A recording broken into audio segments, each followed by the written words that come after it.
This week, fall from grace. I have insisted, I believe correctly, that people take responsibility for their conduct.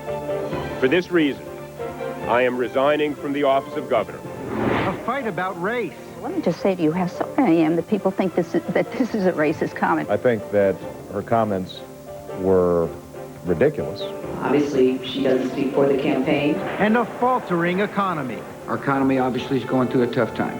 The president is on a different economic planet than most Americans. Our headliners this morning, the Speaker of the House, Nancy Pelosi, and Treasury Secretary Hank Paulson. Then, no, not God bless America, God damn America. I have to strongly condemn the statements that were made. They do not reflect my views. Will his pastor hurt Obama? That and the rest of the week's politics on our roundtable with George Will, Donna Brazil, Mark Halperin, and Ruth Marcus. And as always, the Sunday Funnies.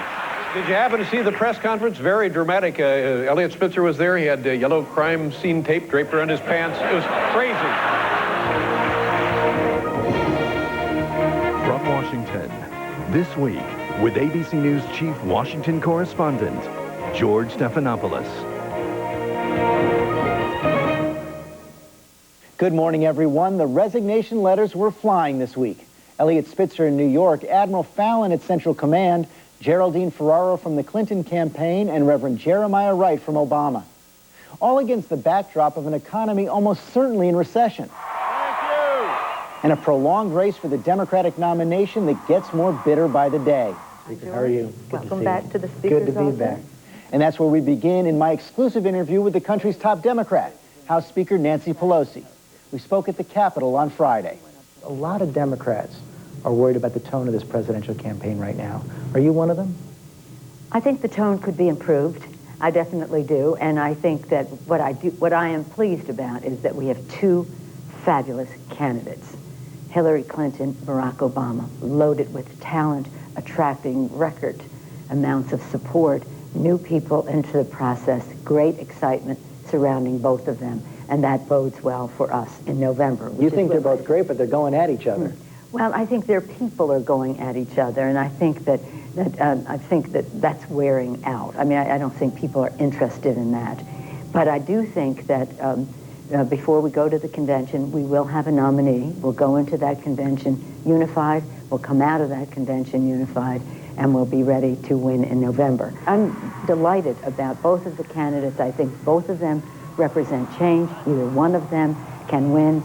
And whoever that is will make a great president of the United States. And I'm interested as Speaker of the House because I'm interested in what that means to our growing our majorities in the Congress of the United States. But I've heard from a lot of Democrats that they say you believe, and you're worried about the fact, about the prospect that Senator Clinton will be more of a drag on your Democratic candidates than Senator Obama.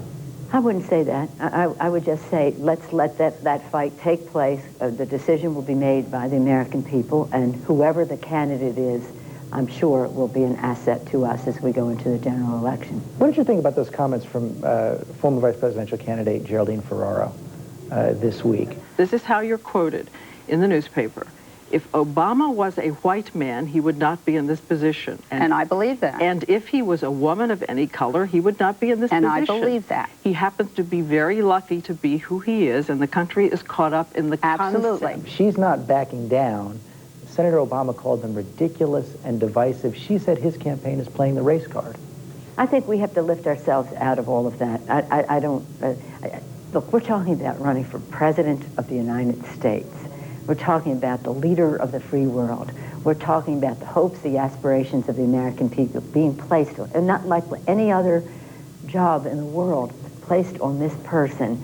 And I think people are much more interested in the ideas, the vision, the judgment, the plans that people have, and that's why people are drawn to both of these candidates. You say people are attracted to both these candidates, yet you were firm all week long. I said I thought it was impossible. It's just impossible that they're going to come together on a single ticket.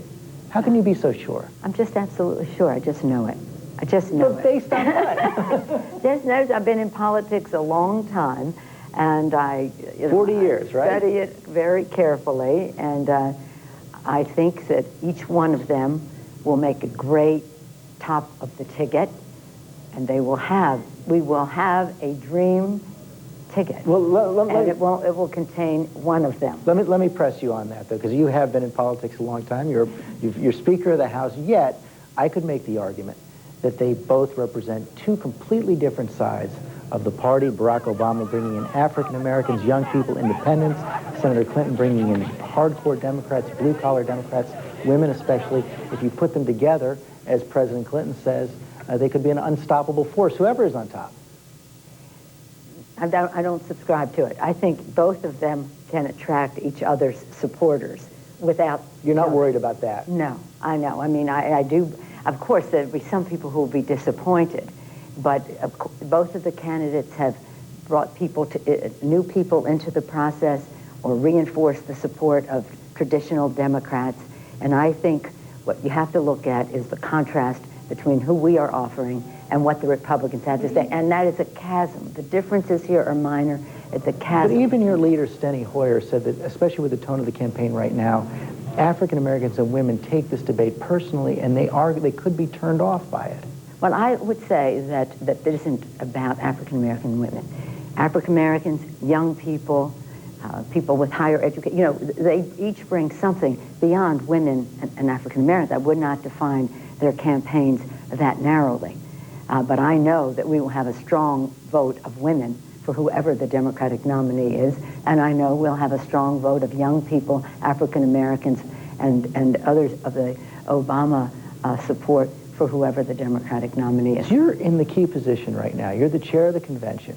You're the highest-ranking Democrat in the country right now, and I know you hope that... And I'm hoping that you're not right. I know you hope that you're not going to be needed or called upon, but there's a real prospect that there's going to be a split. You've said the superdelegates should not be dispositive. What does that mean? Now, here's what I said. So let's go back to it. What I said was, if the votes of the superdelegates overturn what happened in the elections, it would be harmful to the Democratic Party. So if someone wins the pledged delegates and the popular vote, they should be the nominee. Well, again, this works itself out. I don't think all of these things will be black and white. I think everything will be... But that's why you're going to be key. They're going to call on you to resolve this, aren't they? This is going to be over before we go to the convention. This is going to be pretty soon, somebody will be far enough in front that that this will come to an end. If not, are you willing to step in? Well, I believe that this will be over, one way or another. But what if one candidate has won the popular vote and the other candidate has won the delegates? But it's a delegate race. In other words, if one wins the Electoral College and one wins the popular vote, guess who's president of the United States? The way the system works is that the delegates choose the nominee. Most likely, the scenario you described will not happen. Let me turn to Iraq. Last June, you wrote that the surge would not have an impact and was not having an impact on the violence as well as the political situation. Do you still believe that? Well, last June it was not having an impact on the surge. In fact, I don't think it was even fully implemented. But let's remember again, the purpose of the surge was to have create a secure time for the government of Iraq to make the political decisions necessary to reconcile the country. Even today, Friday, General Petraeus has said that they have not done enough. We've known for a long time that they have not had the will to make the political decisions necessary and also to match the sacrifice. But they have done more than they have in the past, and isn't that because of the breathing space provided by the surge? They haven't done anywhere near enough, General Petraeus. And the generals in the region have said, I'm not talking about retired generals, the generals in the region have said the biggest obstacle to reconciliation and peace in Iraq are not the Sunni militants or the Iranian militias or the Al-Qaeda. It is the government of Iraq. But they've also cited some of the decisions the government has made. They've made some, but they haven't gone to fulfillment. They'll make a vote, and then the next committee will say, not so fast. So we're 5 years. March 19th, Feast of St. Joseph. 5 years since the initiation of hostilities in Iraq. The next day, we will begin the 6th year. Well over a year and a half longer than we were in World War II. And what do we have to show for it? Trying to coax this Iraqi government into recognizing the sacrifice of our men and women in uniform, and God bless them for their courage and patriotism. But their sacrifice is not honored by the meager actions taken by the Iraqi government. General Petraeus, as you point out, has said that they have not done enough, yet he also warns that pulling out, as you suggest, would lead to chaos. Well, they have chaos. You know, the point is they have political chaos. They have not resolved their difficulties. How much longer are we supposed to wait? Now, both of our candidates for president, as well as a majority, bipartisan majority in the House and Senate, have said that we must begin a redeployment of our troops out of Iraq. And that is what we should be doing. Are you confident they're going to follow through on that? There have been some suggestions around the campaigns that maybe when they get in, they won't be able to. Oh, I think they will. I don't think anybody's asking to pull troops out tomorrow. It takes time to get the troops out. So we talk about a responsible, honorable, safe redeployment of our troops out of Iraq. That could take a year, but it must begin. And the difference between that and what the Republicans, Senator McCain is proposing, is a war without end. And let me tell you why it's really important for us to begin this redeployment. Tens of thousands of our troops wounded, thousands of them permanently. The cost and reputation of the world is an embarrassment. The cost in dollars is huge, hurting our own economy. The cost to our readiness, the cost to our military readiness. Even Admiral Mullen, when he testified before the Congress, spoke of how this engagement could impact our readiness to protect our interests wherever they are threatened. And the big interest that we have is fighting terrorism. And this war has been a cost to us in the war against terrorism. We should have stayed focused on Afghanistan. So this war must end. We have to have a vision for stability in the Middle East that brings stability to that region, that makes our country safer. And that is not what the president has. It sounds like there's nothing that General Petraeus could say in April that would convince you to delay calls for a withdrawal. Well, I don't know what General Petraeus could say. Today he is even admitting that the Iraqi government has not done enough. Now the question is, what do we do about it? I'm always open to hear what he would say. There's a witch's brew of bad news out there. Are we in a recession? Well, many people across our country believe that we are because of how this economy is impacting them in their homes. I don't like to use the word because Why not? Well, I think that what we need now is confidence, but we have to face the reality of what is there. I was pleased that when we were finally able to pass a bipartisan stimulus package, it was because the president finally faced the reality of what was going on in the country, something any homemaker in America could have told him months ago. And that's going to kick in May, but do you need to start working now on another stimulus package? We have been working on one. We started in December working with economists as to what would be a good stimulus for the economy without spending so much money that it would hamper an upturn. The president has said he wants to wait to see if this one works before we go to the next place. I don't know that we have that luxury. Some of the issues that we have talked about before relate to the unemployment situation in our country, the jobs extending benefits. Extending unemployment benefits, assisting the states. This is really important. It shows up in everything. It shows up in the subprime crisis.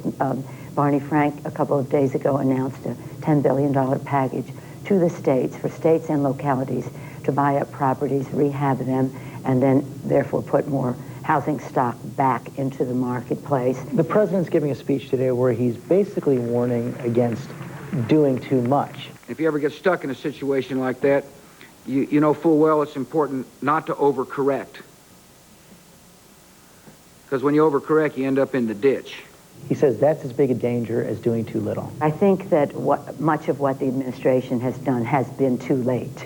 And but some of what they are proposing, we have already done in the House. I think that Chairman Bernanke has done a good job. He has seen what is happening in the economy. I think the Fed can still do more. Lower interest rates more? I think, well, there are other arrows in his quiver that the Fed has that they could do. But we've always talked about some combination of monetary policy from the Fed and fiscal policy from us. To inject resources into the economy, but not overdoing it so that we don't, again, take us deeply into debt. Are you worried that we're heading for an economic emergency, a financial crisis? But I believe that we can head that off. And some of the initiatives that we want to take relate to building the infrastructure of our country, investing in the tax credits and the rest for an energy policy that will not only keep the jobs we have, but grow them. You've mentioned these housing programs that Congressman Frank has initiated and you want to pass. It seems like the President and Secretary Paulson are resisting those. They say it's a bailout for lenders and speculators. Well, we're not in for bailouts, but what we do care about the economy. I think that financial institutions, their shareholders, have to take a haircut or something more than that. They have to, free enterprise system, they made an investment, they're going to have to take a loss. But that doesn't mean the institution should come down because it is important to the economy. And again, what does it mean to people in America's households across the country? So it's about that, it's about the economy, and it's about acting decisively. While I was with Speaker Pelosi on Friday, the Fed, in consultation with the Bush administration, was sending a taxpayer loan to one of the country's largest investment banks, Bear Stearns. At the center of those negotiations and the Bush administration's response to the broader housing and credit crisis is Treasury Secretary Hank Paulson, who joins us now. Welcome, Mr. Secretary. George, good to be here. The administration has consistently said that taxpayer dollars shouldn't be used to bail out lenders, speculators, investors. Isn't that exactly what's happening here? George, I'm not going to speculate about what the outcome of this situation is going to be, but let me be very clear. Is it not done yet? Well, we're working our way through this right now. We have a lot of conversations going on. But to get to your question, we're very aware of moral hazard, but our primary concern right now, my primary concern, is the stability of our financial system, the orderliness of the markets, and that's where our focus is. So your concern is that if Bear Stearns does not get this money, we could have an unstable financial crisis? Well, George, we've been working through this situation in the capital markets for some time now, since August. The system is, we're making progress, but it's more fragile than we would like right now. And again, the focus is the stability of the financial system and our marketplace. Let me throw at you something that was quoted in the New York Times this morning. William A. Fleckenstein, who's the president of Fleckenstein Capital in Washington, says, why not set an example of Bear Stearns? The guys who have this record of dog eat dog, we're brass knuckles, we're tough.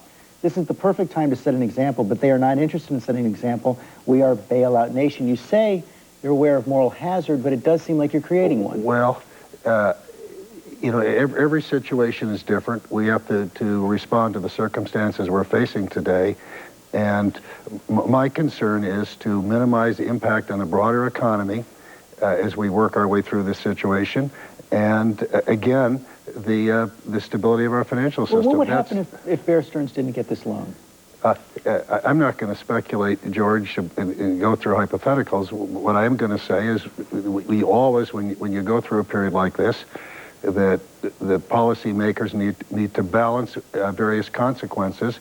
And the right decision here, I'm convinced, was the decision that the Fed made, which was to do things, work with market participants to minimize the disruptions. And I think the big question on a lot of people's minds is, are there other banks in a situation similar to Bear Stearns right now? Is this just the beginning? Well, our financial institutions, our banks and investment banks are very strong, and I'm convinced that they're going to come out of this situation very strong. Our markets are resilient, they're flexible. I'm quite confident we're going to work our way through this situation. How about on the broader question of the housing and credit crisis? A lot of people look at the fact that the government now is funneling money to a major bank and saying, if you can do that with a bank, why not do it with strapped homeowners facing foreclosure, as Democrats in Congress, like Speaker Pelosi, we saw that, like Congressman Frank, are proposing? George, I think we're at the right spot right now. We're working very hard to prevent those foreclosures that are preventable. 92% of the homeowners in America are making their mortgage payments every month on time. Foreclosures are roughly 2% of the total mortgage population. We have programs that are aimed at those homeowners that want to stay in their homes, that are returning telephone calls, and can afford to stay in their homes. And we're making real progress. There have been over 1 million homeowners that have been helped through workouts through the administration's proposal since July. Yet Congressman Frank and others argue the government has to step in and essentially create a floor for the housing market to prevent the crisis from getting worse. George, as I look at this, what's going on right now is in an inevitable decline and a necessary decline in home prices. From 2002 to 2006, we saw unsustainable home price increases, largely in 4 states, in Florida, in California, Arizona, Las Vegas. In California, Bakersville, California, home prices went up 122%. Miami, Florida, 97%. You can't have that kind of appreciation without having some sort of correction. We have a program that is designed to get to those homeowners who can afford to stay in their homes, who want to stay in their homes, and to help them stay in their homes. So no more government action right now? What I've said is I'm looking very carefully at any proposal, but all the ones I've seen which call for much more government intervention raise more problems and do more harm than they would do good. How about the broader question where the economy is right now? President Bush was very careful on Friday not to use the word recession. I mean, you all have been very reluctant to do that, yet 70% of the economists surveyed by the Wall Street Journal say that's where we are. Again, I think it's less important what you call it than what you do about it. No one's debating the fact that this economy has slowed way down. We feel it, we know it, the American people know it. We are on it very early. Growth was 4.9% in the 3rd quarter. We moved very, very quickly, working with Congress to get this stimulus package in place. We're going to be getting checks out to the American people early in May, and we're going to pump a lot of money into the economy, reach 130 million taxpayers, largely by the end of June or the first week of July. This will add 500, 600,000 jobs this year. It's going to make a difference, and we're focused on it. Speaker Pelosi and other Democrats say it won't make enough of a difference. They're already working on a second stimulus package. They'd like to extend unemployment benefits, maybe have some infrastructure spending to create jobs. Are you open to that? We're focused on making this plan work. This stimulus package was carefully calibrated. It was bigger than some people thought made sense at the time, but it was big enough to make a difference this year, but not be so big that it jeopardized our long-term objectives and the important fiscal objective of balancing the budget in 2012. So we think this is the right size. We think it's going to make a difference, and we're really focused on getting that money out to the American people. How important is it that the Fed reduce interest rates again on Tuesday?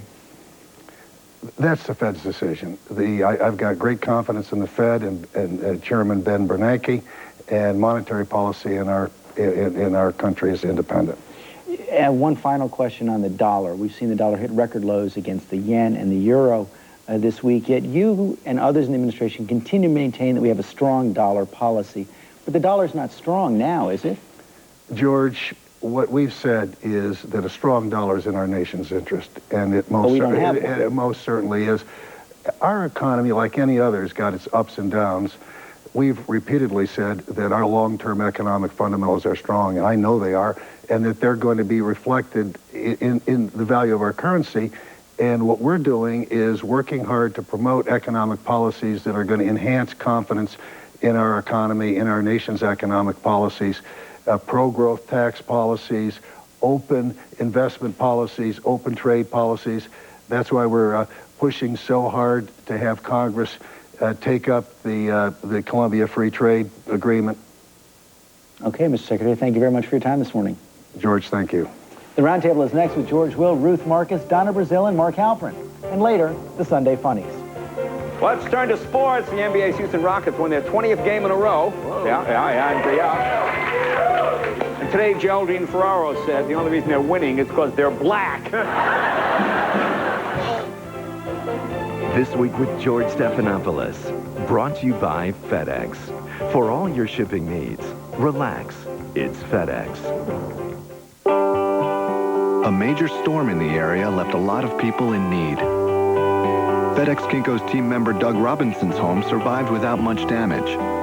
So he knew his time was better spent by helping others. So instead of working on his own home, Doug decided to spend the next few days working at his FedEx Kinko's, doing everything he could to help customers get their lives back on track. Hear more stories from around the world at FedExStories.com. Millions of workers across America are on the path that helps guide them toward a rock-solid retirement. It starts right at work with a retirement plan from Prudential. Let Prudential be your rock for retirement. You do know at Juicy Juice we're 100% fruit juice, right? Yeah, but I'm good with moms and kids really love me. Oh, a sample of my work. Nestle Juicy Juice Harvest Surprise. The fruit juice kids love with the goodness of vegetables hidden inside.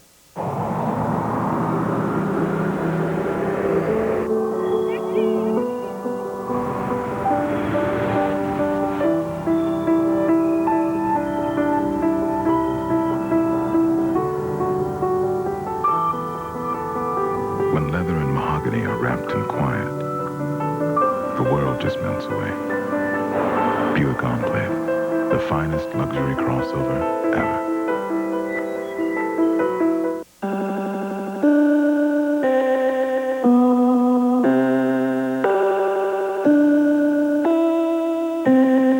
To the harried, the rushed, the frantic, and the overworked, we'd like to introduce a revolutionary new concept. When you can do business in an instant, the world moves at just the right pace. Now get a smartphone for just $99.99 from Sprint, the nation's largest mobile broadband network. Going over and over? It's not just you. Stopping and starting? Going urgently? You're not alone. Lots of guys experience male urinary symptoms due to BPH, also known as an enlarged prostate. But for many guys, prescription Flomax may relieve urinary symptoms due to BPH in 1 week. And who doesn't want to spend less time in the bathroom? Only your doctor can tell if you have BPH, not prostate cancer. Common side effects of Flomax are runny nose, dizziness, and decrease in semen. Upon standing, a sudden drop in blood pressure may occur, rarely resulting in fainting. So when starting Flomax, avoid situations where injury could result. If considering cataract surgery, tell your eye surgeon you've taken Flomax. Do what millions of guys have already done. Ask your doctor about Flomax and call 877-4FLOMAX for a free 1-week trial. Why wait? Join the crowd. Flomax could make a difference in 1 week. This building will be attacked 3 million times today. Who is going to protect it? Meet Staff Sergeant Lee Jones, Air Force Cyber Command, a member of America's only cyber command, protecting us from millions of cyber threats every day. It takes Air Force technology to defend America in a changing world. U.S. Air Force, above all. Learn more about our changing world at airforce.com. The Roundtable and the Sunday Funnies, after this from our ABC stations. We just weren't expecting you to block us. Well, after last week's episode, what am I going to do? There are children in this house, Marcelo. Look, I'm not asking you to change your ways. I'm just blocking you so the kids can't see. Now, who wants lemonade? Yeah! Radical! Totally awesome! Dude, drive, don't walk down to Fernfalk Insurance. Dude, our savings will take you far to the future. I mean, come on! DWIs, SR22s, too many tickets? Fernfalk Insurance will put one... Ah, you hit me! Buddy! Great Falk! I've seen the piece of car insurance. Do you know what this means? Honk for Falk? Recycling! And remember to honk when you drive by Fernfalk! Ah, you hit me! Saver, meet borrower. Money market, say hello to home loan. Many of our members never meet, but they help each other. Join OSU Federal, where thousands of members pool their money to make dreams possible, like homes, cars, or vacations. With better rates and no or low fees, our members do better together. Well, hello, little saver. OSU Federal, your community credit union. Become a member today. Exposing scams and ripoffs, K2 News is on your side. No, no, no. Not God bless America. God damn America. Barack knows what it means to be a black man living in a country and a culture that is controlled by rich white people. And they will not only attack you if you try to point out what's going on in white America, U.S. of KKKA. If all I knew was those statements that I saw on television, I would be shocked. On Friday, Barack Obama also said he vehemently disagrees, strongly condemns, and categorically denounces what Reverend Jeremiah Wright said from the pulpit in those clips we just showed you. The question now for our roundtable, George Will, as always, Mark Halpern of Time Magazine, Donna Brazil, and Ruth Marcus of the Washington Post, is, George Will, how much damage has already been done? Very big. First of all, he says, if only I'd known he was saying things like this. For 20 years, Mr. Obama has sat in the pews of this man who today, he says, is, well, like an eccentric uncle you have hidden in the attic. This, I'm sure Mr. Obama has heard a great many talks like the one we just heard a clip of. Although his campaign and he, on this Friday night round of damage control interviews, said that they were not, that he was not in the church for any of these statements that we've just shown there. And they're kind of putting themselves out on a limb there. That can be checked. What was said in particular sermons on the days that he was there. But this strikes right at what Obama's strength. I am A, post-racial. I'm not obsessed with race. And B, I will get you away from the acoustics of the 1960s. This blame America first, goddamn America. Well, of course, the candidate's wife says America is a mean country. Why not have goddamn it? Is this a huge problem? I think it's a big problem. I think as a general matter, what candidates, associates say is not a problem. But this is, I think, different for a few reasons. First, this is not a member of his finance committee, to take a random example. It's his pastor, officiated at his wedding, baptized his children. Number two, what was said was, as Senator Obama himself says, truly appalling. And number three, I think it taps into what has been, thankfully, a very quiet undercurrent of anxiety during this campaign about having an African-American president. You only see it coming up ever so slightly in the polls with questions about white men.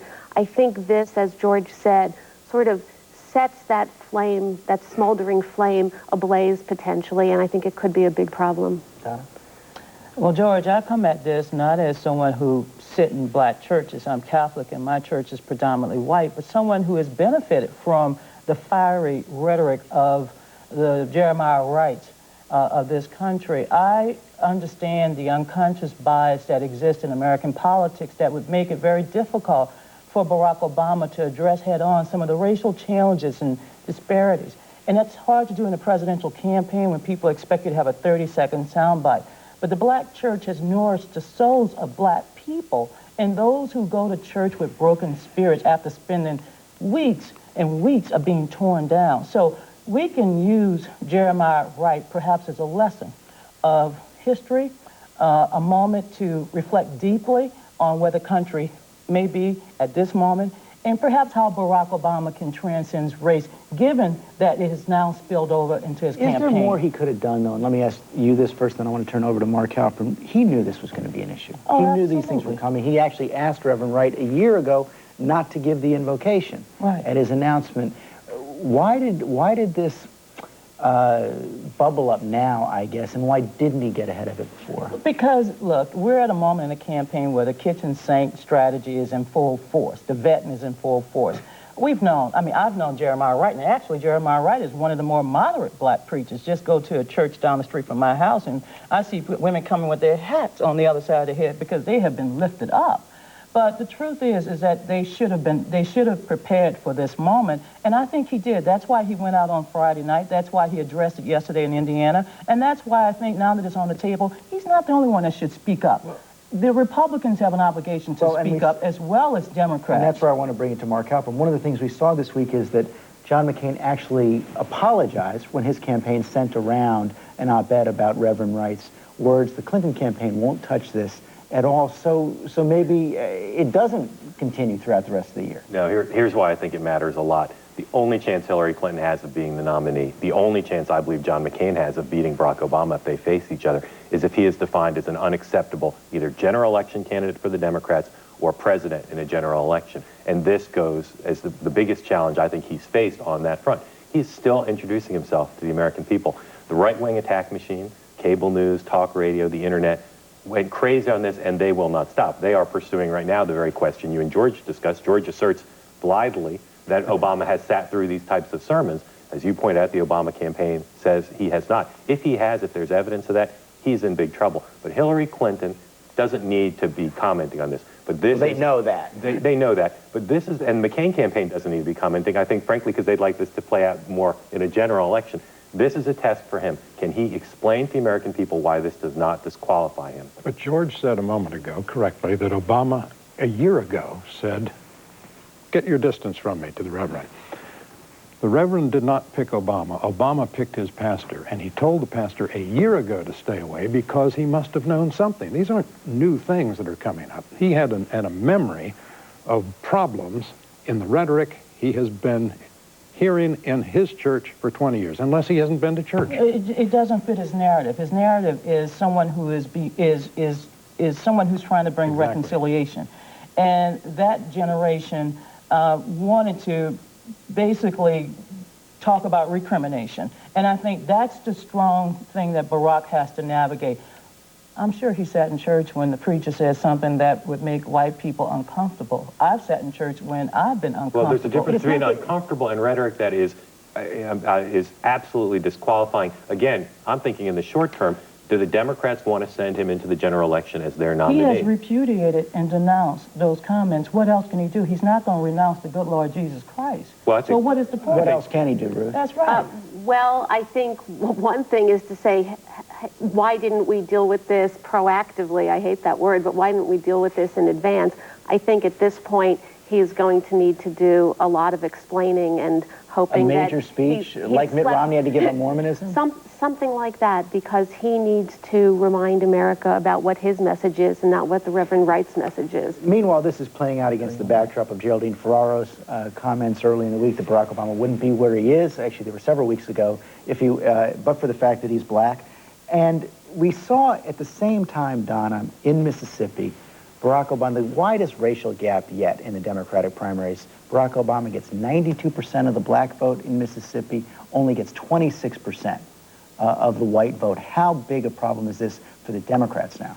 I think it's a problem for Barack Obama going forward, especially in Pennsylvania. He needs to park himself in Pennsylvania and visit every little rural town and rural community, as well as the major cities, so that he can connect with these blue-collar voters. He can talk about the economy, get back on his message, and then I think Obama will get back to where he was prior to Texas and Ohio when he was attracting the white male votes. I have every reason to believe that Barack Obama, like Hillary, will be a strong general election candidate if we can get through these racial and gender undertones in the campaign. You actually told Newsweek magazine you're worried now about an internal civil war. Oh, there's so much blood. This is the kind of blood you can't disinfect with bleach.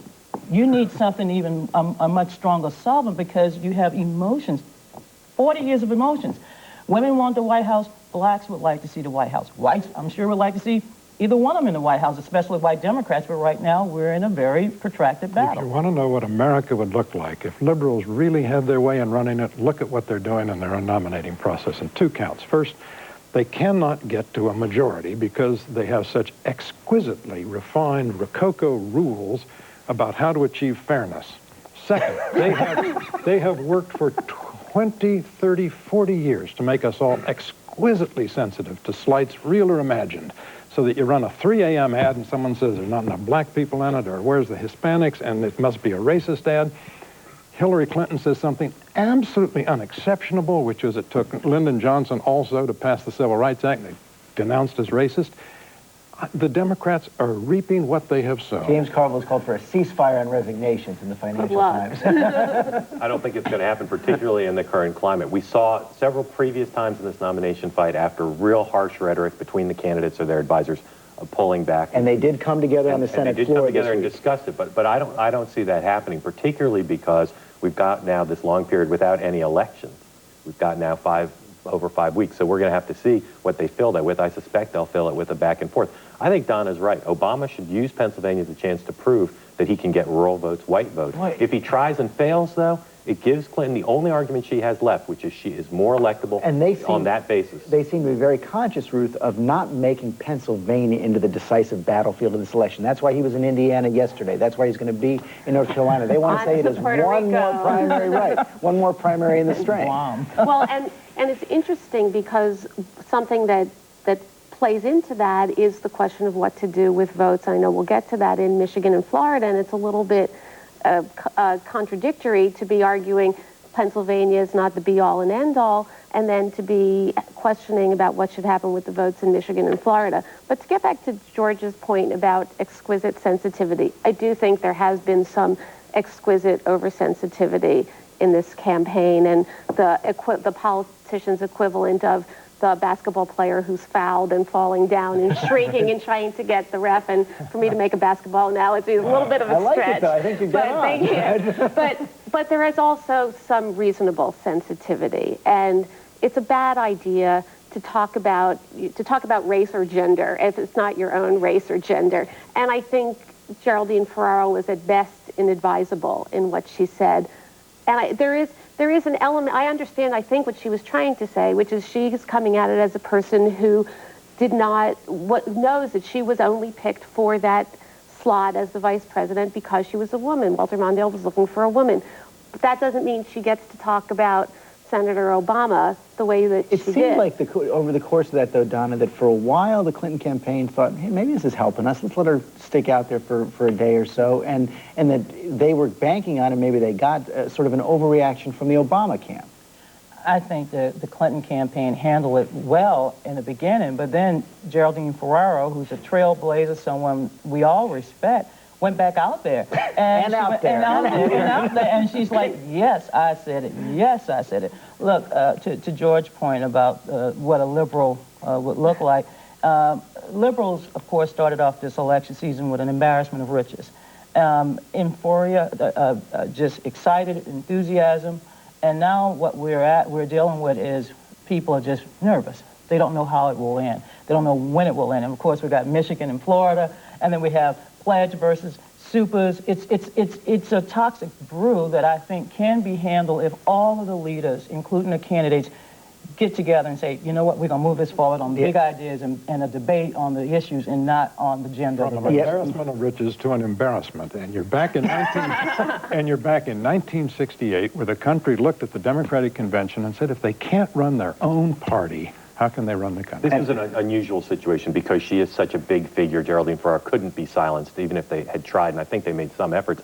I think the bigger thing for the overall race is this reflects the thinking of people in the Clinton campaign, and I think maybe even of Senator Clinton, to say partly what's going on here is racial pride, liberals feeling happy about having a potential African-American nominee, and that is giving her incentive to go forward, even though she is behind. Yeah, Nancy Pelosi insists that this is not going to be an issue once we do have a nominee, and she did set out an interesting test there. She came down, even though she's studiously neutral rhetorically, her new test saying that whoever is ahead in the pledged delegates, Ruth Marcus, should get the nomination, is a clear, that's exactly what Barack Obama wants. If that is the test, it's going to be very difficult for Hillary Clinton to pass it unless, as Mark says, the questions about Senator Obama continue to swirl and expand. Or one other slight possibility, it's still close to impossible, is if Michigan and Florida do have revotes and she wins them both decisively. But Mark, it seemed over the weekend through all of these discussions, this idea that they're going to have a mail-in revote in Florida is going to be declared dead tomorrow. Michigan, meanwhile, looking to see if they can get a new primary set for the first week in June. I think if I had to say now, we'll see a new vote in Michigan where she may do well, although not well enough to catch up in elected delegates. And in Florida, I think we'll see some sort of deal where the original vote counts but doesn't count 100%. So Clinton comes out with an advantage, including a chance to have the super delegates in Florida count, where she can pick up a handful more. But again, not enough. But then you're talking, the idea you're talking about in Florida would be cutting the number of delegates in half and perhaps letting her get her proportions out of that and getting the super delegates. Donna, that would not be anywhere near the kind of delegates she needs to get closer to Barack Obama. And we always have to remember this is a delegate race. Last night alone, Barack Obama picks up 7 delegates in Iowa. And he's picked up more in California, more in Ohio. Look, he's about 200. He needs 200 more pledged delegates. 46% of the remaining delegates that will be elected through the 10 remaining contests. She needs 64%. So that's the math, and that's what she must struggle with. But it's only the math on elected delegates. She can't win that fight no matter what. what. That's the thing. Is it your sense, George, well, and I want to ask Ruth this as well, that other superdelegates are going to accept the Pelosi test? Who's ever had in pledged delegates should get the votes. Yes, but I don't know why they need to, because the whole point of having superdelegates is to say this is to bring something, judgment, experience, some kind of different perspective that is not produced by the normal voting. So they're expected to exercise their judgment. This is the Democrats' nightmare, is that Obama goes on winning the arithmetic and starts losing the acoustics of the campaign, thanks to his reverend and his wife and some other people. And so she has the momentum, but she stops short. Douglas MacArthur said, in all military disasters are explained by 2 words, too late. And I think in this, one of the questions that I think Democrats ought to be asking themselves is, what would Bob Strauss do? The former chairman of the Democratic National Committee. Where is Howard Dean to help bring some, I'm not sure we can get immediate closure to this process, but we can get a process that will leave the party feeling less bruised than it might be. I think Democrats are waiting for 3 big Democrats, for Howard Dean, Nancy Pelosi, and Al Gore, and I think all 3 of them are hoping that it just doesn't get to that, that they can be saved from the choice.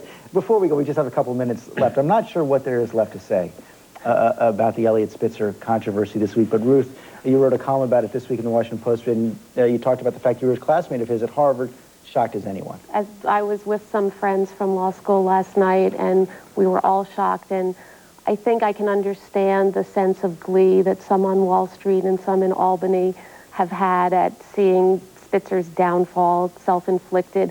I know him, I respect him, and I think it's really a tragedy because this is a politician who had enormous promise, enormous energy, enormous intelligence. Unfortunately, both before this episode and as expressed in it, his emotional intelligence didn't quite catch up with his intellectual intelligence. George? He was one of 2 litigious, flamboyant white men to fall this week. The other was Dickie Scruggs, trial lawyer supreme, bribing a judge in Mississippi.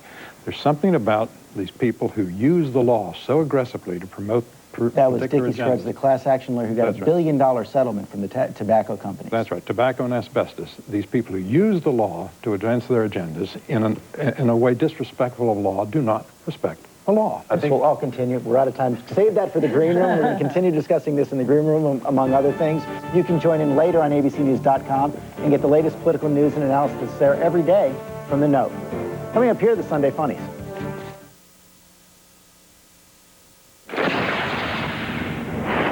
At T. Rowe Price, successful investing is about balancing risk and reward intelligently. For each 3, 5, and 10-year period, over 70% of our mutual funds beat their Lipper average, finding the right opportunity. Low-cost mutual funds from T. Rowe Price. Invest with confidence.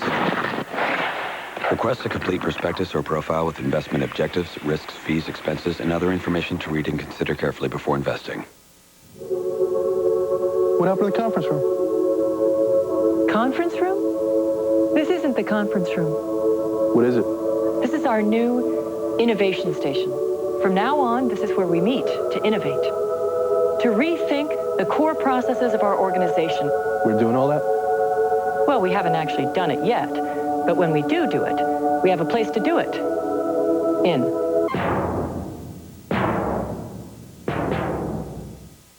Why oil when we have all these other alternatives? Our whole economy and the world economy is based on transportation. We constantly consume all this energy. Nobody's talking about where we're going to get the next source of energy. The transition from oil to another alternative source is a must.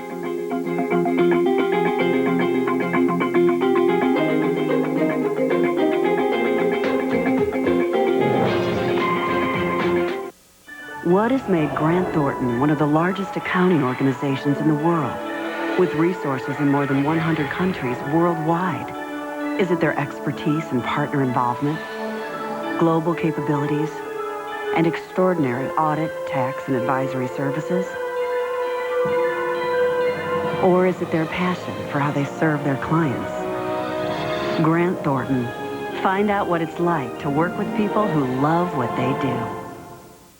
Bill Clinton hasn't been talking much lately, but Monday he talks with Robin Roberts about everything, from Hillary's campaign to her battle with Obama. And what's the big new plan he hopes will make a big impact? Nobody gets to the heart of the campaign trail better than Good Morning America.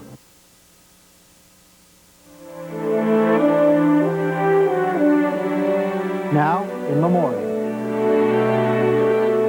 We listen to what the consumer wants, and then we try and design a bike for the consumer.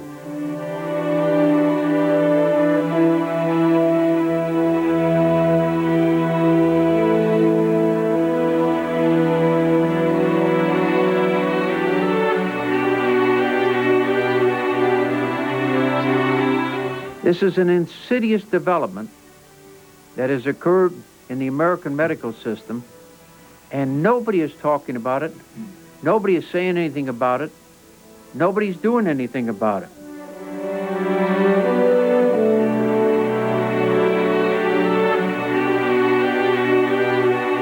Do you hear what I hear? Do you hear what I hear? A song high above the tree.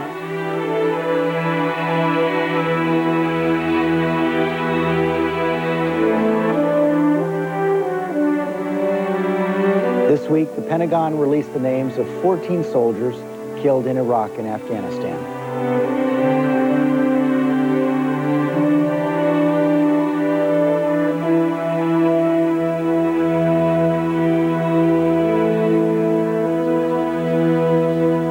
We'll be right back.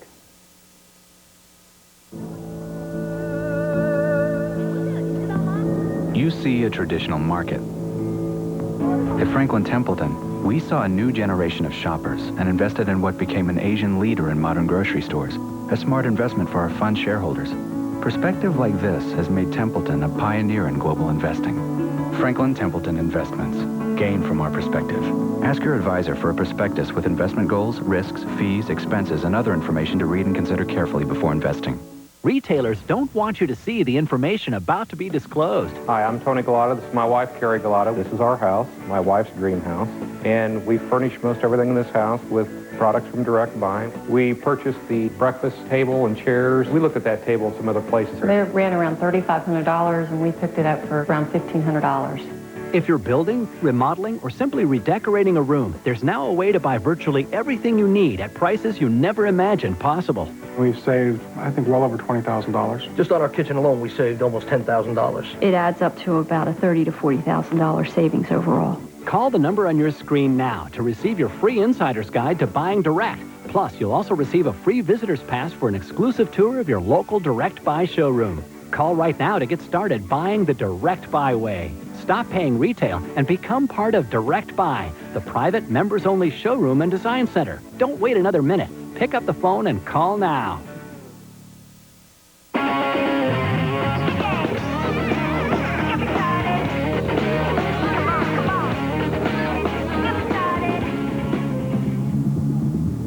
Can't read this. Can you read this? I can't read this. What's wrong with this? It's in black and white.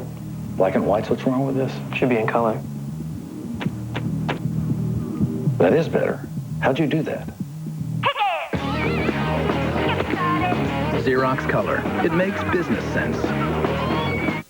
Monday. They are massive, beautiful, and the largest mammals on Earth, and they are in danger of extinction. Now, find out where hundreds were found, even feeding their young, and what's being done to protect them. Monday on World News with Charles Gibson. We end, as always, with the Sunday Funnies.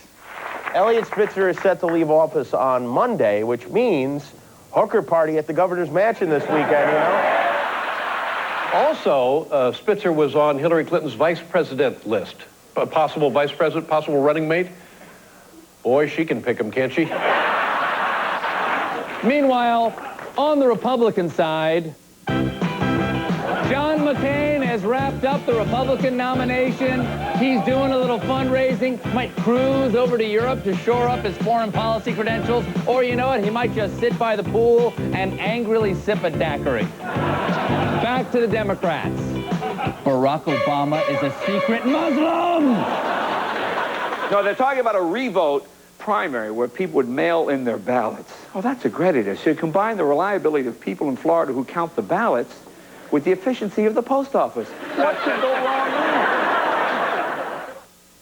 That's our show for today. Tune in all week long on ABC for our Emmy Award-winning series, Iraq, Where Things Stand, after 5 years of war. Thanks for sharing part of your Sunday with us. We'll see you next week.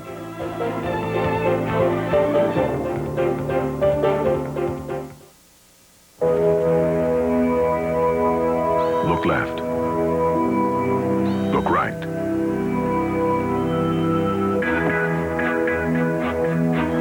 Look down. Look back. Everywhere you look, it looks with you. Total vision technology. Only in the finest luxury crossover ever. Millions of workers across America are on the path that helps guide them toward a rock-solid retirement. It starts right at work with a retirement plan from Prudential. Let Prudential be your rock for retirement. There's a good move in every box of Aleve. I'm a trampolinist, a slam dunk artist, and I love Aleve. Constant grind of the pain in the ankle joints. It's something that I have to have. I really depend on Aleve to perform. Aleve. Good moves start here. Wow, that's it? It's got purples and greens. It looks very complicated. It looks like a little solar panel. This is what makes my computer tick, this little thing. This really allows me to connect with my family in Beijing. I couldn't teach my class without this. This is the thing that lets me make movies. Well, I think that's pretty fantastic that this little thing makes so much possible. FedEx employee Rebecca Velasquez was about to leave work when she discovered a rainstorm had caused Peter McCallum's FedEx truck to get stuck. So instead of going home after her shift, Rebecca knew she had to do something to help out. She went out into the rain and hailed a taxi. Rebecca located Peter. They filled the cab with packages, and she made it back to the sorting facility just in time. Hear more stories from around the world at FedExStories.com. Tomorrow, these 12 faces will make Dancing with the Stars hotter. Marley Matlin, Adam Carolla, Christy Yamaguchi, Jason Taylor, Themier, Monica Seles, Penn Jillette, Marissa Jarrett Winokur, Christian De La Fuente, Sexier, Shannon Elizabeth, Steve Gutenberg, Mario, and Priscilla Presley. The most spectacular season yet. Satisfaction guaranteed! The new season of Dancing with the Stars live two-night premiere event starts tomorrow, 8/7 Central on ABC.